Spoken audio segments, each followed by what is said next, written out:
ஸஅலபத் இப்னு அப்துர் ரஹ்மான் ஒரு சஹாபி. நீண்ட பெரிய வரலாறு இது, நான் சுருக்கமாக சொல்கிறேன். நபிகள் ஒரு வேலை விஷயமாக வெளியே அனுப்ப அவரும் போக யதார்த்தமாக வீட்டுக்கு முன்னால் நிற்கிறார். அந்த வீட்டில் உள்ளே ஒரு பெண்மணி குடித்துக் கொண்டிருக்கிறார்கள். திரைச்சீலை காற்றிலே விலகுகிறது. இவரின் பார்வை அந்த பெண்ணினுடைய மேனியில் படுகிறது. கொஞ்ச நேரம் அந்த காட்சியை பார்த்து கொண்டு நின்று விடுகிறார். திடீரென்று உள்ளத்தில் ஏற்பட்டது ஒரு பெரும் அச்சம். நபிகள் அனுப்பிய வேலைக்கு பகரமாக நாம் வேறு ஒரு பாவத்தை செய்து விட்டோமே, அல்லாஹ் மன்னிப்பானா, அல்லாஹ் தண்டித்து விட்டால் என்ன செய்வது? ஏன் அந்த பயம்?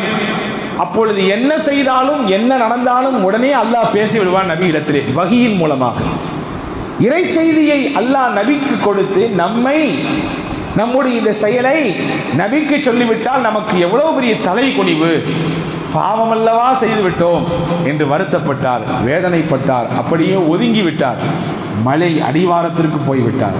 அழுது அழுது தன் பாவத்தை நினைத்து அழுது அழுது கரைந்து சுமார் ஏறத்தாழ Karim's biryani paradise at liberty and catering services, கோடம்பாக்கத்தின் அறுசுவை அடையாளம். 40 நாட்களுக்கு மேலாகிவிட்டது. போனவர் திரும்பி வரவே இல்லை. நபிகள் விசாரிக்கிறார்கள், என்ன ஆனார் ஸஅலபத் இப்னு அப்துர் ரஹ்மான், தெரியல. 40 நாளைக்கு பிறகு ஜிப்ரீல் இறை செய்தி கொண்டு வந்தார். நபிக்கு வஹி கொண்டு வந்து கொடுக்கிறார். வஹியின் ஊடாக ஒரு செய்தி சொன்னார், உங்கள் தோழரில் ஒருவர் ஸஅலபத் இப்னு அப்துர் ரஹ்மான் என்று அவருக்கு பெயர், நீங்கள் அனுப்பிய காரியத்தை செய்வதோடு சேர்த்து அவர் ஒரு தப்பு செய்து விட்டார். அதை நினைத்து வருந்தி அழுது புலம்பி மலை அடிவாரத்திலே அமர்ந்திருக்கிறார். அல்லாஹ்விடத்திலே தௌபா கேட்டுக் கொண்டிருக்கிறார். அவரை விசாரியுங்கள், கூப்பிட்டு ஆறுதல் சொல்லுங்கள் என்று யார் சொன்னது? ஜிப்ரீல் நபிகள் நாயகத்திடத்திலே சொன்னார்கள். ரசூலுல்லாஹ் ஹஜ்ரத் உமர் ரலியல்லாஹுவையும் இன்னொரு சஹாபியை அனுப்பி கூட்டி வர சொல்லி அவரை உட்கார வச்சு, நீண்ட பெரிய சம்பவம், நீங்கள் செஞ்ச பாவத்தை எல்லாம் அல்லாஹ் மன்னிச்சுட்டான், நீங்கள் ஒன்றும் வருத்தப்படாதீங்க, அல்லாஹ் ஜிப்ரீல் மூலமாக இந்த செய்தி சொல்லிட்டான். இல்லை, நான் நிறைய பாவம் செஞ்சுட்டேன், அல்லாஹ் என்னை மன்னிக்க மாட்டானே. நீங்க செஞ்ச பாவம் பெருசா அல்லாஹ்வின் அருள் பெரிதான்னு கேட்டாங்க பெருமானார் ஸல்லல்லாஹு அலைஹி வஸல்லம். நீங்க செஞ்ச பாவம் பெருசா அல்லாஹ்வின் அருள், அல்லாஹ்வுடைய அருள் தான் பெருசு. பின்ன என்ன, அமைதியா இருங்க, உங்களுடைய பாவத்தை அல்லாஹ் மன்னிச்சுட்டான். அப்படியும் அவருக்கு அவர் ஏற்றுக்கொள்ள முடியல. சரி, நீங்க வீட்டுக்கு போங்க, போய் ஓய்வெடுங்கள் என்று அவரை அனுப்பி வைத்தார்கள். அந்த நிலையை, அந்த பாவத்தை நினைத்து நினைத்தே அவர் உருகி போனார். கடைசியில் மரணப்படுக்கைக்கும் வந்து போனார். ஒரு விஷயத்தில் ஏற்படக்கூடிய கவலை உடலையும் உரிக்கிறோம், அது மனசையும் பாதிக்கும், சொல்லப்போனால் மரணத்திற்கு கூட காரணமாகிவிடும். கவலை சாதாரணமான விஷயம் அல்ல. நாம் எதையெல்லாம் நினைத்து கவலைப்படுகிறோம்? நம் கடந்த காலத்தை நினைத்து கவலைப்பட்டிருக்கிறோமா? என்னென்ன பாவங்கள் செய்திருக்கிறோம் என்று வெளியிலே நாம் பட்டியல் அறிவிக்க வேண்டாம், நம் மனதிலேயே பட்டியல் போட்டு பார்த்திருக்கிறோமா? 18 வயதிலே, 22 வயதிலே, 30 வயதிலே, 35 வயதிலே, வியாபாரம் செய்யக்கூடிய 45 வயதிலே, வயோதிகத்தினுடைய 60 வயதிலே என்னென்ன செய்தோம் என்று பட்டியல் நம்மிடத்தில் இருக்கிறதா? அழுது அழுது கவலையிலே கரைந்து போய்விட்டார். மரணப்படுக்கையில் இருக்கிறார். இது மரணப்படுக்கை தான் என்று சஹாபாக்களுக்கு தெரிந்து விட்டது. நபியிடத்திலே வந்து சொல்கிறார்கள். பெருமானார் ஸல்லல்லாஹு அலைஹி வஸல்லம் வீட்டுக்கே போயிட்டாங்க. போய் அவர் பக்கத்தில் போய் உட்கார்ந்து கை வச்சு தடவி கொடுத்து அவர் தலையை எடுத்து தன்னுடைய மடியில் தூக்கி வச்சுக்கிறாங்க. சொல்றார் ஸஅலபா, நபி தான் வந்திருக்கிறார்கள் என்பதை புரிந்து கொண்டு, நபியே வேண்டாம், என் தலையெல்லாம் பாவமா இருக்குன்னார். உடனே தான் ஜிப்ரீல் வந்தார். அப்பொழுதும் ஒரு செய்தி சொன்னார், நபியே, இந்த தோழருடைய இந்த தௌபாவை அல்லாஹ் ஏற்றுவிட்டான். எவ்வளவு பெரிய அங்கீகாரத்தை கொடுத்து விட்டார் என்றால், இவருக்கு மட்டுமல்ல, உலகத்தில் இருக்கக்கூடிய எல்லா முஸ்லிம்களுக்கும் கொடுக்கப்பட்ட அங்கீகாரம். எந்த ஒரு அடியான் பாவம் செய்துவிட்டு அல்லாஹ்விடத்திலே மனம் வருந்தி, இறைவா என்னை மன்னித்து விடு என்று தௌபாவின் எண்ணத்திலே வருகிறாரோ, அவர் பூமி முழுக்க பாவம் செய்திருந்தாலும் அல்லாஹ் பூமி முழுக்க மன்னிப்போடு அவரை சந்திப்பார். அல்லாஹு அக்பர். பூமி முழுக்க பாவம் அவர் செய்திருந்தாலும் மனம் வருந்தி அல்லாஹ்விடத்திலே மன்னிப்பு கேட்டுவிட்டால் அந்த பூமியின் பாவத்திற்கு நிகராக, இல்லை இல்லை அதைவிட அதிகமாக மன்னிப்பை அவருக்கு கொடுப்பார். ஜிப்ரீல் சொல்லிவிட்டு போய்விட்டார். நபிகள் இதை ஸஅலபத் இப்னு அப்துர் ரஹ்மான் இடத்திலே சொன்னவுடன், அல்லாஹ் என்னை மன்னிச்சுட்டானா, அல்லாஹ் ஜிப்ரீலை அனுப்பி வைத்து சொன்னானா என்று ஒரு விதமான சப்தம் போட்டார். அதுதான் அவர் போட்ட கடைசி சப்தம். கலிமாவோடு அவர் நபிகளின் மடியிலேயே ரூஹை விட்டார். அல்லாஹ்விடத்திலே எவ்வளோ பெரிய அந்தஸ்திற்குரியவராக மாறியிருப்பார் என்று யோசித்து பாருங்கள். நான் எதற்கு சொல்கிறேன் என்றால், நம் வாழ்க்கையிலே தெரிந்தும் தெரியாமலும் எத்தனையோ பாவங்கள் தவறுகள் நடந்திருக்கலாம். பாவ மன்னிப்பு செய்து கொள்ளலாம். நமக்கு என்ன வயசு, என்ன அதிகமாக ஆச்சு, 45 தான் ஆகிட்டு இருக்குது, 50 வயசு தான் ஆகுது, பார்த்துக்கலாம் பின்ன என்று தள்ளி போட நம்முடைய வாழ்க்கையின் முடிவு எது என்று தெரியாமல் மன்னிப்பே இல்லாமல் போய்விடக் கூடாது என்று நான் சொல்கிறேன். எனவேதான் நபிகள் நாயகம் ஸல்லல்லாஹு அலைஹி வஸல்லம் கடந்ததை நினைச்சு பாருங்க, வந்த பாதையை நீங்கள் யோசித்து பாருங்கள். உங்களுடைய வீட்டில், உங்கள் பேச்சில், உங்கள் தொழிலில், உங்களுடைய கொடுக்கல் வாங்கலில் உங்களை அறியாமல் ஏதாவது நடந்திருக்கலாம். நீங்கள் சுத்தம் தான், நீங்கள் நன்மை மட்டும் செய்ய வேண்டும் நினைக்கக்கூடியவர்கள் தான், தவறான பாதைக்கு சென்றுவிடக் கூடாது என்பதின் மீது வைராக்கியம் உள்ளவர்கள் தான். ஆனாலும் உங்கள் சக்திக்கு மீறி ஏதாவது நடந்திருக்கலாம். எனவேதான் நீங்கள் அல்லாஹ்விடத்திலே தினசரி கேளுங்கள், இன்றைய நாள் நான் என்ன செய்தேன் என்று தெரியவில்லை, என்னுடைய எல்லைக்கு மீறி நடந்திருக்கலாம், இறைவா என்னை மன்னித்து விடு என்று 100 முறை அல்லாஹ்விடத்திலே பாவ மன்னிப்பு கேளுங்கள் என்று நபிகள் நாயகம் ஸல்லல்லாஹு அலைஹி வஸல்லம் கற்றுத்தந்தார். பாவத்தை மன்னிப்பதற்குரிய வழியை தேடச் சொன்ன பெருமானார் நன்மைகள் செய்வதற்கும் நிறைய வழியை கட்டுத்தராங்க. என்னென்ன காரியம்லாம் செஞ்ச நன்மை கிடைக்கும் ரசூலுல்லாஹ் அதெல்லாம் வழிகாட்டினாங்க. மன் சாமை ஈமானன், யார் ஒருத்தர் இறை நம்பிக்கையோடு அல்லாஹ் தரக்கூடிய கூலியை ஆதரவு வைத்து நோன்பு வைப்பாரோ அவருடைய பாவத்தை எல்லாம் அல்லாஹ் மன்னிச்சிடறான், நன்மையை கொடுத்துட்றான். யார் அல்லாஹ்வின் மீது கூலியை எதிர்பார்த்து, நன்மையை எதிர்பார்த்து அவருடைய திருப்பொருத்தத்திற்காக வேண்டி நின்று வணங்குகிறாரோ அவருடைய பாவத்தை எல்லாம் அல்லாஹ் மன்னிச்சிடறான், நன்மையை கொடுத்துட்றான். யார் உது செய்கிறாரோ அந்த உது செய்கிற பொழுது அவருடைய அவயங்களிலிருந்து கலந்து போகக்கூடிய நீரோடு மட்டும் போகவில்லை, அவர் பாவத்தோடு சேர்ந்து கரைந்து போகிறது ரசூலுல்லாஹ் சொன்னாங்க. கீழே ஒருவர் விழுந்து விட்டார், அவரை கைதூக்கி விடுகிறார், அவர் பாவத்தை எல்லாம் மன்னித்துகிறார், அவருடைய அந்தஸ்தை உயர்த்தி தருகிறார். பாதையில் நடந்து போகிறார், மக்களுக்கு இடர் தரக்கூடிய பொருள் இருக்கிறது, அதை குனிந்து எடுத்து அவர் ஓரம் கட்டி வைக்கிறார், அல்லாஹ் அவருடைய பாவத்தை மன்னிக்கிறார், அந்தஸ்தை உயர்த்தி தருகிறார். நீரை இறைக்க முடியாமல் ஒருவர் கஷ்டப்படுகிறார், இவர் போய் அங்கே போய் வாளியை கிணற்றுக்குள்ளே விட்டு அல்லது பைப்பை திறந்து நீரடித்து கொடுக்கிறார், அல்லாஹ் இவருடைய பாவத்தை மன்னிக்கிறார், நன்மையை உயர்த்தி தருகிறார். எத்தனை வழிகள், எவ்வளவு பாதைகள் நன்மை சம்பாதித்துக் கொள்வதற்கு என்பதை நபிகள் நாயகம் தெளிவாக கற்றுத்தருகிறார். ரசூலுல்லாஹ் கேட்டாங்க, அத்ததுரூன மனில் முஃப்லிஸ், ஒன்றும் இல்லாதவர் யார் என்று உங்களுக்கு தெரியுமான்னு கேட்டாங்க. ஒண்ணுமே இல்லாதவர், திவாலாகி போனவர். முஃப்லிஸ் என்ற வார்த்தைக்கு மிகச்சரியான பொருள். திவாலாகி போனவர் யார் என்று உங்களுக்கு தெரியுமா? சஹாபாக்கள் சொன்னாங்க, அல் முஃப்லிசு ஃபீனா மல்லா திர்ஹம வலா தீனார, யார் இடத்துல காசு பணம் இல்லையோ அல்லது இருந்துச்சு எல்லாத்தையும் இழந்துட்டார், ஏமாத்திட்டாங்க, அல்லது தொழிலே நஷ்டப்பட்டு போனார், நடுத்தரவுக்கு வந்து விட்டார், இவர் தான் திவாலாகி போனவர். ஸல்லல்லாஹு அலைஹி வஸல்லம் இதை கேட்டு சொன்னாங்க, உண்மையில் திவாலாகி போனவர் என்பது இவர் அல்ல, காசு பணத்தை இழந்தவர் அல்ல. ஏன்னா காசு பணத்தை வச்சு எதையுமே அந்தஸ்தை மார்க்க நிர்ணயிக்கிறது இல்லை, செல்வாக்கை வைத்து நிர்ணயிப்பது கிடையாது. எத்தனையோ நபர்களிடத்திலே காசும் இல்லை, பணமும் இல்லை, செல்வாக்கும் இல்லை, அவர்களிடத்திலே இருந்த இறை நம்பிக்கை தான் அல்லாஹ்விடத்திலும் அருமை தூதரிடத்திலும் அவர்களுடைய அந்தஸ்தை உயர்த்தி காட்டியது. ரசூலுல்லாஹ் கேட்பாங்க தானே, ஒருத்தர் போவார், வீதி நடந்து போவார், இவரை குறித்து என்ன நினைக்கிறீங்கன்னு கேட்பாங்க. சஹாபாக்கள் சொல்லுவாங்க, யார் ரசூலுல்லாஹ் பெரிய ஆளவர், அந்தஸ்து உள்ளவர், இவர் போய் ஒரு இடத்துல சமரசம் பேச போனால் இவருக்கு மரியாதை கொடுத்து எல்லாம் எந்திரிச்சு நிற்பாங்க. பொண்ணு கேட்டு இவர் போனால் இவருக்குடைய முகத்துக்காண்டியே பொண்ணு தருவாங்க எல்லாரும். ஒரு சபைக்கு போனால் தனி மரியாதை இவருக்கு தரப்படும். அப்படியா, ரொம்ப நல்ல விஷயம். அடுத்து ஒருவர் போனார், அவரை குறித்து பெருமானார் கேட்டார்கள், இவர் விஷயத்தை நீங்கள் நினைக்கிறீங்க? இவர் அப்படிலாம் சொல்கிற மாதிரி ஆள்லாம் கிடையாது, சொல்லிக்கிற அளவுக்கு உண்டான பெரிய ஆள்லாம் கிடையாது, சமூகத்தில் பெரிய அந்தஸ்து எல்லாம் இல்லை. இவர் வந்தால் நான் 5ஓட 10ஓட 11 உட்காந்துருப்பாரு.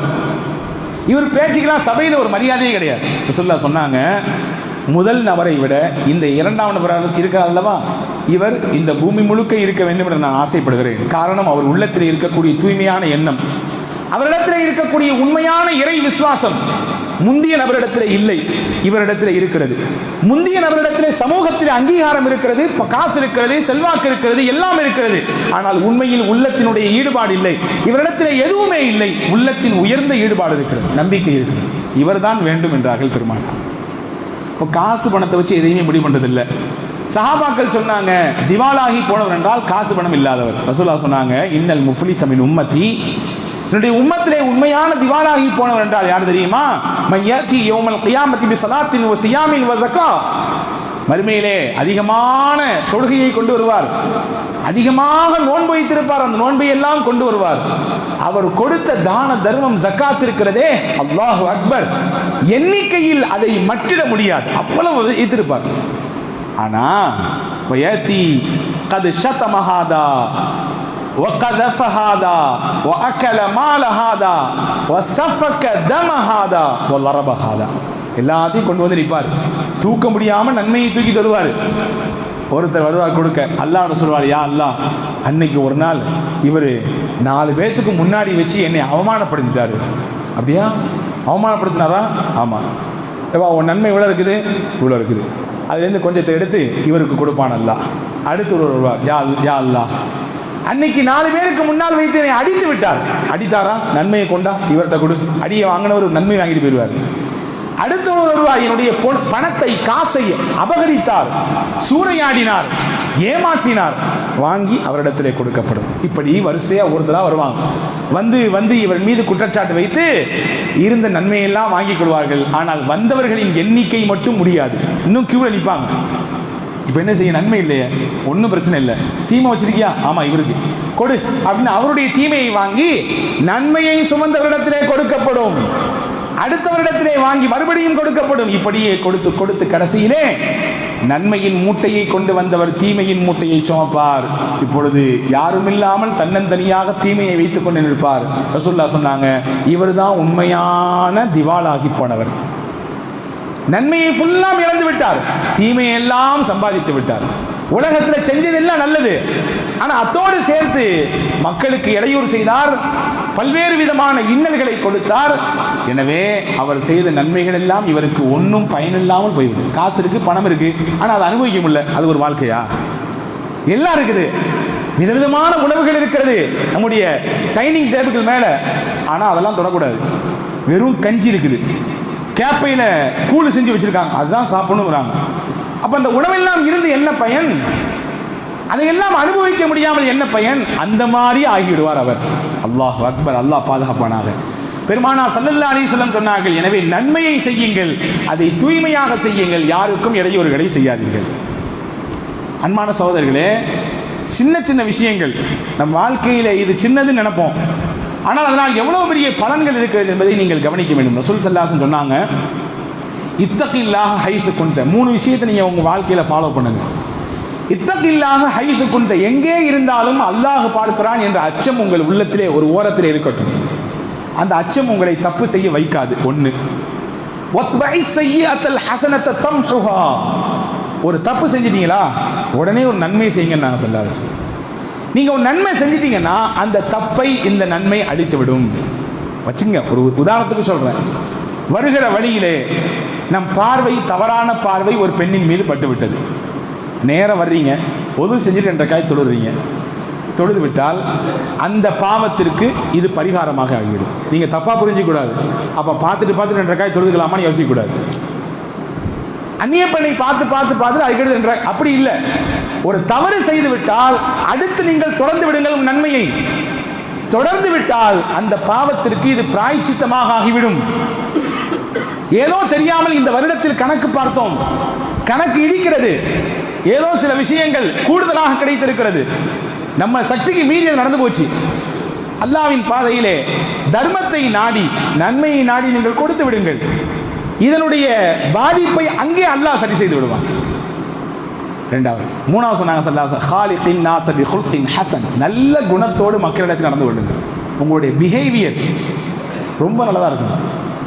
வெளி தோற்றம் பெரிதல்ல பெருமக்களே, உங்கள் உள்ளத்தின் வெளிப்பாடு, அது உங்களுடைய செயலில் வெளிப்படுகிறது பொழுதுதான் அதுதான் அல்லாஹ்விடத்தில் மிகப்பெரிய அந்தஸ்தை பெற்றது. அல்லாமா அபுல் லைத் ரஹிமஹுல்லா அவர்கள் சொல்லுகிறார்கள், யார் ஒருவர் தினசரி 7 விஷயங்களை பின்பற்றுகிறாரோ, எத்தனைங்க? 7 விஷயங்களை யார் தினசரி பின்பற்றுகிறாரோ அல்லாஹு தாலாவிடத்திலே அவர் சங்கைக்குரியவராக ஆகிவிடுவார். அது மட்டுமல்ல, ஓ மலாயிகத்துஹு யக்ஃபிர் லஹ், மலக்குகள் எல்லாம் அந்த மனிதருக்காக வேண்டி மக்ஃபிரத் கேட்பார்கள், அல்லாஹ்விடத்திலே பாவ மன்னிப்பு கேட்பார்கள். வலவ் கான மிஸ்ல ஜபதில் பஹர், கடல் அளவு, கடல் நுரையளவு அவர் பாவம் வைத்திருந்தாலும் தீமை வைத்திருந்தாலும் மலக்குகளின் பிரார்த்தனையை கொண்டு அல்லாஹ் அதையெல்லாம் அழித்து விடுவான். எதை செஞ்சா? 7 விஷயத்தை பின்பற்றினான். இதுதான் இந்த பயானுடைய செய்தி. உங்களுக்கு 7 விதமான நன்மையை மிக எளிமையாக நபிகள் நாயகம் கற்றுத் தருகிறார்கள். 1, எதை செய்ய தொடங்கினாலும் அல்லாஹ்வின் பெயரை முன்னிறுத்துங்கள். உங்க திறமை அதெல்லாம் இருக்கு, ஒத்துக்கிறோம். உங்களுடைய ஆற்றல், உங்கள் கல்வி ஞானம், உங்களுடைய எல்லாம் இருக்குது. எதை செய்தாலும் பிஸ்மில்லா சொல்லி செய்யுங்கள். கடையை திறக்கிறீங்களா? பிஸ்மில்லா. சாப்பிட போறீங்களா? பிஸ்மில்லா. மனைவி இடத்தில் இல்லறத்தில் இணைய போகிறீர்களா? பிஸ்மில்லா. உங்கள் உச்சகட்டமான அன்பையும் உங்கள் உணர்ச்சியையும் கொட்டுகிற இடம், அங்கேயும் அல்லாஹ்வை நீங்கள் மறந்து விடாதீர்கள். அல்லாஹ்வின் பெயரை சொல்லி துவங்குங்கள். 1. 2வது சொன்னாங்க, எது நடந்தாலும் அல்ஹம்துலில்லாஹ் சொல்லி பழங்குங்கள். நல்லா இருக்கீங்களா? அல்ஹம்துலில்லாஹ் நல்லா இருக்கேங்க. ஆனால் உண்மையிலேயே உங்களுக்கு நிறைய நோய் இருக்கு, வச்சுக்கோங்க. ஆனால் ஒருத்தர் விசாரிக்கிறாரு, குசலம் விசாரிக்கிறார், எங்க ஒரே முட்டு வலினால அவதிப்படுறேன், எத்தனையோ ஹாஸ்பிட்டலுக்கு போய் பார்த்தா இன்னும் ஒன்றும் நடக்கலை, இந்த ஆப்ரேஷன் பண்ணதுலேருந்து நான் படாத பாடுபட்டு இருக்கிறேன், இந்த பிரச்சனை ஏற்பட்டதுலேருந்து என் தொழில் முடங்கியே போச்சு, அவ்வளோதான், ஒன்றுமே இல்லை. இது இல்லை. எதுவும் இல்லாவிட்டாலும் அல்ஹம்துலில்லாஹ் சொல்லி பழகினால் இல்லாததை இருப்பதாக அல்லாஹ் மாற்றுவான். அந்த சக்தி அல்லாஹ் உண்டு. எனவேதான் ஹஜ்ரத் அபுல் லைஸ் ரஹிமஹுல்லாஹ் அந்த ஹதீஸை சொல்றாங்க, என்ன நடந்தாலும் அல்ஹம்துலில்லாஹ் சொல்லி பழங்குங்கள். 2. 3வது சொன்னாங்க, ஒரு தப்பு செஞ்சீங்களா உடனே அல்லாஹ்விடத்திலே பாவ மன்னிப்பு கேளுங்க, அஸ்தக்ஃபிருல்லாஹ் சொல்லுங்க. அஸ்தக்ஃபிருல்லாஹ் என்று சொல்லி பழகுங்கள். அது வாய் பேசக்கூடிய தப்பாக இருக்கட்டும், பார்வை செய்த தப்பாக இருக்கட்டும், காது கேட்ட தப்பாக இருக்கட்டும், கை செய்த தப்பாக இருக்கட்டும், என்ன தப்பானாலும் சரி உடனே பாவ மன்னிப்பை இஸ்திக்ஃபாரின் மூலமாக அல்லாஹ்விடத்திலே வேண்டுங்கள். 4வது, எதை செய்ய நாடினாலும் இன்ஷா அல்லாஹ்வை மறக்காதீர்கள். அல்லாஹ் நாடினா செஞ்சு தர்றேன். இந்த வார்த்தை நிறைய பேருக்கு வர்றதே இல்லை. அது வேற பார்த்தா இன்ஷா அல்லாஹ் வந்து சொன்னா செய்யாததுக்கு தான் இன்ஷா அல்லாஹ் சொல்லுவாங்க அப்படின்ற மாதிரியான விளக்கம் நம்ம மக்கள் நிறைய பேர் இருக்குது. அது முடிச்சு இன்ஷா அல்லாஹ் என்னப்பா இன்ஷா அல்லாஹ் சொல்ற அப்படின்னு கேட்குறாங்க. இன்ஷா அல்லாஹ் என்ன அர்த்தம்? அல்லாஹ் நாடினால் இதை செய்து தருகிறேன் என்று பொருள். என் மீது நம்பிக்கை வைக்காமல் என்னை படைத்த ரப்பின் மீது நான் நம்பிக்கை வைத்து வெளிப்படுத்துகிறேன். நம்ம மக்கள் எப்படி புரிஞ்சுக்காங்க? இன்ஷா அல்லாஹ் சொல்லிட்டானா அப்போ தொப்பி போட்டுருவான் அர்த்தம். அப்படின்னா என்ன அர்த்தம்? பாய் ஏற்கனவே தொப்பி தான் போட்டிருக்காரு, தொப்பிக்கு மேலே இன்னொரு தொப்பி போட போறாரு, அதனால தான் இன்ஷா அல்லாஹ் சொல்றாரு. அப்படியே வழங்கி வச்சிருக்காங்க நம்ம மக்கள். அப்படி இல்லை. இதை சொல்லினால் உங்கள் திறமையின் மீது, உங்கள் ஆற்றலின் மீது, உங்களுடைய நம்பிக்கையின் மீது, உங்களுடைய இன்ன பிற விஷயத்தின் மீது நம்பாமல் நீங்கள் அல்லாஹ்வை நம்புகிறீர்கள் என்ற அர்த்தம். எனவே அதை சொல்லுங்கள். 5வது சொன்னாங்க, ஏதாவது ஒரு விஷயத்தில் உங்களுக்கு நெருடல் ஏற்படுகிறதா, இதை செஞ்சிட்டமே ஐயோ என்று கையை பிசையக்கூடிய சூழல் ஏற்படுகிறதா, உடனே சொல்லுங்கள் லா ஹவுல வலா குவத்த இல்லா பில்லாஹ் சொல்லுங்கள். இந்த வார்த்தையை சொல்லுங்க. 5. 6வதாக சொல்கிறார்கள், என்ன சோதனை நடந்தாலும் இன்னா லில்லாஹி வ இன்னா இலைஹி ராஜிஊன் என்று சொல்லி பழகுங்கள். என்ன சோதனை நடந்தாலும் சரி, இழப்பு, அது பொருளாதார இழப்பாகட்டும், உயிரிழப்பு, நெருங்கியவர் இறந்து விட்டார், கைகால் ஓடவில்லை, அதுவாக இருக்கட்டும், ஆரோக்கியத்தை இழந்து விட்டீர்கள், இன்னா லில்லாஹ் சொல்லுங்கள். ஒரு பொருளை துளைத்து விட்டீர்கள், இன்னா லில்லாஹ் சொல்லுங்கள். என்ன சோதனை ஏற்பட்டாலும், அது சின்ன தலைவலி வந்தாலும் சரியா, இன்னா லில்லாஹ் சொல்லுங்கள். 6வது. 7வதாக சொல்கிறார்கள், உலகத்திலே நீங்கள் வாழும் பொழுது அதிகம் லா இலாஹ இல்லல்லாஹ் என்று சொல்லுங்கள். இந்த 7 விஷயத்தையும் நீங்கள் வாழ்க்கையிலே பின்பற்றினால் அல்லாஹ்விடத்திலே நீங்கள் ஷரீஃப் என்றால் என்ன? சங்கைக்குரியவர் என்ற அர்த்தம். நீங்கள் ஷரீஃபாகி விடுவீர்கள் அல்லாஹ்விடத்திலே. மலக்குகள் எல்லாம் உங்களுக்காக வேண்டி பிரார்த்திப்பார்கள். நீங்கள் கடல் நுரையளவு நீங்கள் பாவம் செய்து தீமைகள் இருந்தாலும் அதையெல்லாம் அல்லாஹ் மன்னிக்க போதுமானவன் என்று ஹஜ்ரத் அபுல் லைஸ் ரஹ்மஹுல்லாஹ் அவர்கள் இந்த ரிவாயத்தை சொல்லிவிட்டு இந்த 7 விஷயத்தை சொல்லித்தராங்க. இன்னொருக்கு சொல்லி தரணுமா? 7 ஞாபகம் வச்சிங்களா? 1, எதை செய்ய துவங்கினாலும் பிஸ்மில்லாஹ் சொல்லுங்கள். என்ன வாழ்க்கையில் நடந்தாலும் அல்ஹம்துலில்லாஹ் என்று சொல்லுங்கள். ஒரு தவறு செய்து விட்டோமா உடனே அஸ்தக்ஃபிருல்லாஹ் என்று சொல்லுங்கள். ஒரு விஷயத்தை செய்ய நாடுகிறோமா உடனே இன்ஷா அல்லாஹ் என்று சொல்லுங்கள். 5, வாழ்க்கையில் ஏதாவது ஒன்று நடந்து விட்டது, வருத்தப்படுகிற விதத்திலே ஏதோ ஒரு இழப்பு, ஏதோ ஒன்று, லா ஹவுல வலா குவத்த இல்லா பில்லாஹ் என்று சொல்லுங்கள். சோதனை, கஷ்டங்கள் ஏற்படுகிறது, இழப்புகள் ஏற்படுகிறது, இன்னா லில்லாஹி வ இன்னா இலைஹி ராஜிஊன் என்று சொல்லுங்கள். இந்த 6 செய்யணும். எதுவுமே நடக்காம அதிகமாக சொல்ல வேண்டியதுங்க. சொல்லுங்க, லா இலாஹ இல்லல்லாஹ். இந்த வார்த்தையை விட மிஞ்சிய வார்த்தை ஒண்ணுமே இல்லைங்க. இந்த வார்த்தையை விட, இந்த திக்ரை விட மிஞ்சிய எதுவுமே இல்லை. மூசா அலைஹிஸ்ஸலாம் அல்லாஹ்ட்ட கேட்டாங்களாம், யா அல்லாஹ் எனக்கு பிரத்யேகமாக எனக்கு ஒரு திக்ர் சொல்லித்தா, பிரத்யேகமாக இருக்கணும், அதை எனக்கு சொல்லித்தாயேன்னு கேட்டாங்களாம். உடனே அல்லாஹ் லா இலாஹ இல்லல்லாஹ் சொல்லுங்கன்னா. ஹஜ்ரத் மூசா அலைஹிஸ்ஸலாம் கேட்டாங்க, யா அல்லாஹ் உலகத்தில் அனுப்பப்பட்ட ஆதம் அலைஹிஸ்ஸலாம் முதல் இதோ என் வரை வந்த நபிமார்கள் எல்லாம் சொன்னது அதானே, லா இலாஹ இல்லல்லாஹ். நபி சொல்லும் பொழுது முகமது ரசூலுல்லாஹ் சொன்னாங்க. அதே ஈசா அலைஹிஸ்ஸலாம் ஈசா ரூஹுல்லான்னு சொன்னாங்க. அதே மூசா அலைஹிஸ்ஸலாம் மூசா கலீமுல்லான்னு சொன்னாங்க. அதே வார்த்தை இப்ராஹிம் கலீலுல்லான்னு சொன்னாங்க. எல்லாருமே அந்த வார்த்தை சொல்லியிருக்காங்க. எனக்கு பிரத்யேகமாக கேட்டால் அதையே சொல்லி தருவீங்களே, சொல்லி தர்றீங்க அல்லாஹ் என்று மூசா அலைஹிஸ்ஸலாம் அல்லாஹ் இடத்தில் சொன்ன பொழுது அல்லாஹ் சொன்னான், இந்த ஒரு வார்த்தையை தட்டின் ஒரு பக்கத்திலும் இன்னொரு புறத்திலே இந்த உலகத்தையுமே ஒட்டுமொத்தத்தை தூக்கி வைத்தாலும் இந்த வார்த்தைக்கு நிகராக உலகம் வராது என்று அல்லாஹ் சொன்னான். எனவே லா இலாஹ இல்லல்லாஹ் சொல்ல சொல்ல உள்ளம் பண்படும். லா இலாஹ இல்லல்லாஹ்வை திருப்ப திருப்ப உள்ளத்தில் அடிக்க அடிக்க உங்கள் பொருளின் மீது இருக்கிற நம்பிக்கை போகும். லா இலாஹ இல்லல்லாஹ் என்ன பொருள்? அல்லாஹ்வை தவிர வேறு இறைவன் இல்லை. அதே வார்த்தையை கொண்டு நான் பொருள் சொல்லுகிறேன். லா இலாஹ இல்லல்லாஹ் அல்லாஹ்வை தவிர உணவளிப்பவன் வேறு யாரும் இல்லை. லா இலாஹ இல்லல்லாஹ் அல்லாஹ்வை தவிர ஆரோக்கியத்தை தருபவன் வேறு யாரும் இல்லை. லா இலாஹ இல்லல்லாஹ் அல்லாஹ்வை தவிர லாபத்தை தருபவன் வேறு யாரும் இல்லை. லா இலாஹ இல்லல்லாஹ் அல்லாஹ்வை தவிர என் குடும்பத்தை பாதுகாப்பவன் வேறு யாரும் இல்லை. லா இலாஹ இல்லல்லாஹ் அல்லாஹ்வை தவிர என் பிள்ளையை ஒழுக்கமிக்கவராக வளர்க்கக்கூடியவன் வேறு யாரும் இல்லை. எல்லாத்தையும் நீங்க பொருத்தி பார்த்தீங்க, எல்லாத்துக்கும் பொருந்துறது தான் லா இலாஹ இல்லல்லாஹ்.